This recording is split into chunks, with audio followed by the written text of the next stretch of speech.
अपने पसंदीदा शो के फुल एपिसोड देखने के लिए अभी डाउनलोड करें दंगल प्ले ऐप।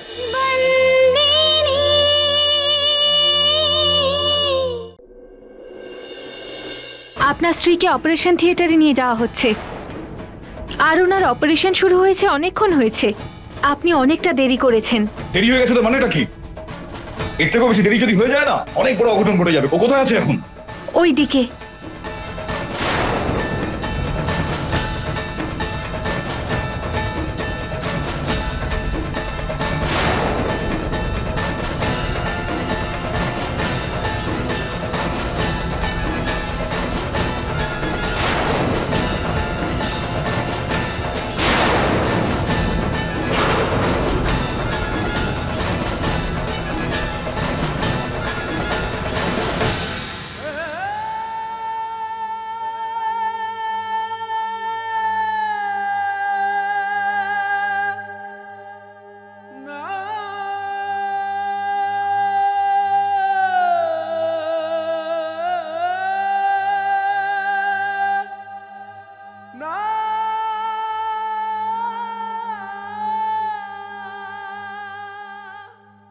মিস্টার মাহিয়াবংশী,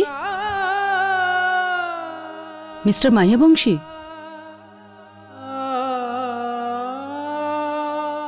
আপনি আমাকে ফোন করে এগুলো সব জানিয়েছেন তো? তাহলে আপনার আমার জন্য আরেকটু অপেক্ষা করা উচিত ছিল। দেখুন মিস্টার মাহিয়াবংশী, আপনি লজ্জা হওয়া উচিত। আপনি নিজেকে ডাক্তার বলে পরিচয় দেন। আমার স্ত্রীর বয়স কতটা কম সেটা আপনি জানেন নিশ্চয়ই। এত কম বয়সে একটা মেয়ের শরীরে এই ধরনের অপারেশন করতে পারলেন আপনি। এরপর তো কোনোদিন আর মা হতে পারবে না ওর জীবনে।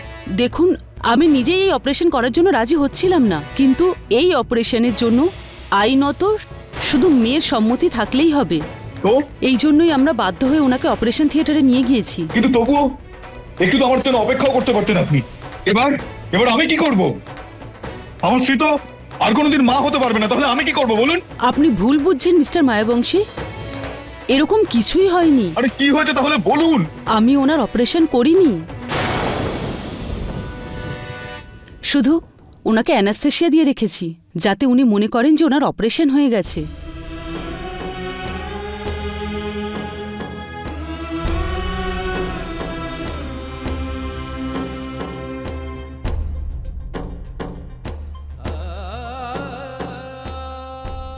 ধন্যবাদ আপনাকে। এই গোটা ধর্মপুরে না খুব কম লোকজন আছে যারা উপকার করেছে এই ধর্মরাজ মাহিয়া বংশীকে। ডাক্তার, আপনি তাদের মধ্যে একজন। অনেক ধন্যবাদ। এটা কোনো কৃতজ্ঞতার কথা নয় মিস্টার মায়াবংশী। আমরা শুধুমাত্র রোগীকে শারীরিকভাবে ঠিক করি না, আমরা তাদের মানসিক অবস্থারও খেয়াল রাখি। এবার আপনি আপনার স্ত্রীর খেয়াল রাখবেন। খুব ভালো মেয়ে উনি। আমি এখন যাই তাহলে। ধন্যবাদ।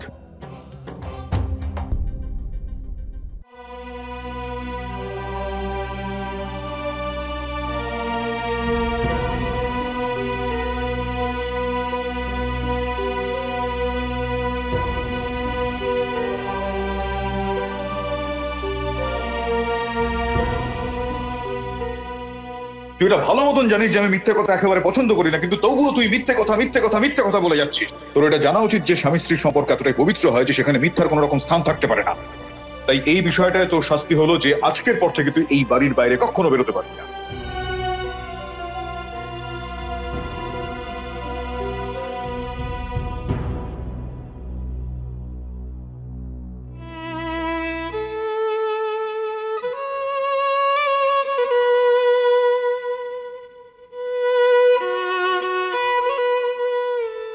তুই এত বড় মূর্খ, আমি এটা জানতাম না। তুই আমার বাচ্চাদের ভবিষ্যতের জন্য ওই অর্জুনের মনে যাতে কোনো রকম সন্দেহ না থাকে সেই কারণে এত বড় সিদ্ধান্ত নিয়ে ফেললি। মিথ্যা কথা বললি আমাকে। আর আমিও কোথাকার এক ধর্মরাজ মাহিয়া বংশী। সবাই আমাকে এত সম্মান করে, কিন্তু আমি তোর এই মিথ্যার পেছনে সত্যিটাকে দেখতে পারিনি। যেটা মিথ্যা, কিন্তু তোর এই সামান্য মিথ্যেটা তোকে আরো একবার আমার কাছে অনেকটা বড় করে দিল রে, অনেকটা। মালিক, বল। আমি আপনার আদেশ পালন করিনি। আপনাকে জিজ্ঞাসা না করে আমি এরকম একটা সিদ্ধান্ত নিলাম। আমি ক্ষমার যোগ্য তো? আমি আপনার কাছে ক্ষমা চাইছি। আমি যা করেছি আমার মমতার জন্য করেছি, আমার সন্তানদের জন্য করেছি, কারণ আমার 6 জন সন্তানের সুখ আমার কর্তব্য। তুই যেটা এখানে করাতে এসেছিলি না, সেটা কিন্তু হয়নি। আসলে ভগবানও স্বয়ং এটা মন থেকে মেনে নিতে পারেননি যে কারো একটা সংসারের জন্য তুই এত বড় একটা কাজ করতে চলেছিলি। যদি সেটা কোনোভাবে হয়ে যেত না, তাহলে ভগবান জানে তারপর আমি কি করতাম। এত বড় একটা গাধা, আরে অন্য কারোর জন্য তুই। পর কোথায় মালিক? ওরা সবাই আপন। হ্যাঁ, ব্যাস ব্যাস, এখন আর এইসব। তোর যদি কিছু হয়ে যেত না, তাহলে সেই পাপের ভাগীদার আমি হতাম। আমার সন্তানের এই সন্দেহের কারণে তুই জীবনে আর কখনো মা হতে পারতি না। তাই অসংখ্য ধন্যবাদ ভগবানকে, সে কাজটা হতে দিল না, না হলে এই পাপটা আমাকে বহন করে নিয়ে যেতে হতো। কিন্তু আমার সব থেকে বড় দায়িত্ব যে আমার 6 জন সন্তান, আর সপ্তম হলো সে যাকে দিদি জন্ম দেবে। মালিক, আপনি আজ আমাকে একটা কথা দিন। বল না, বল না, তো ভাবছিস কেন? বল আমায়। আমার আপনার কাছে একটা অনুরোধ করছি। যতক্ষণ না আমি আমার 6 সন্তানের দায়িত্ব পালন না করছি, আমি আমার কোনো সন্তান চাই না।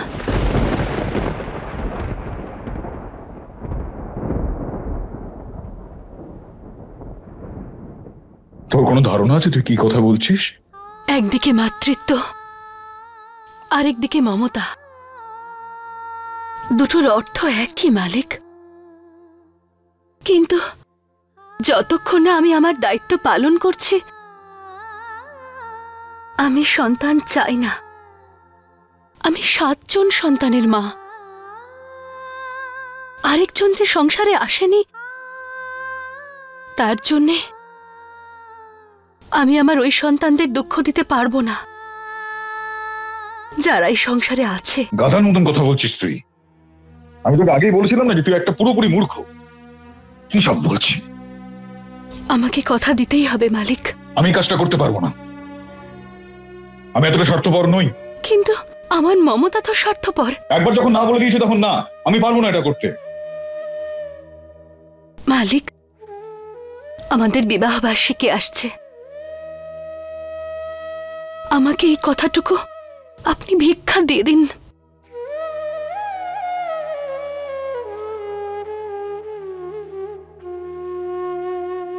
ধর্মপুরের মালিকের চোখের জল ভালো লাগে না দেখতে। আপনি বলেছিলেন না যে মালিক হবার জন্য অনেক শক্ত হতে হয়?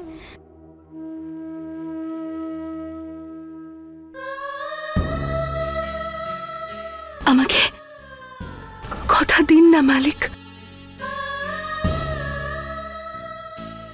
আমি বোকা তো। আপনাকে বোকা মেয়েটাকে এই কথাটা দিতেই হবে। আমাকে কথা দিন মালিক।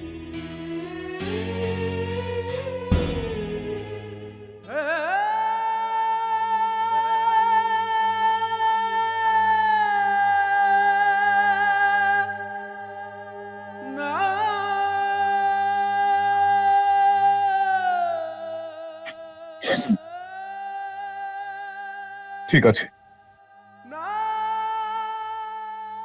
ঠিক আছে, আমি তোকে কথা দিচ্ছি। একটা কথা আমি তোকে আবারও বলবো, তুই বড় মূর্খ একটা, অনেক বড় মূর্খ তুই একটা।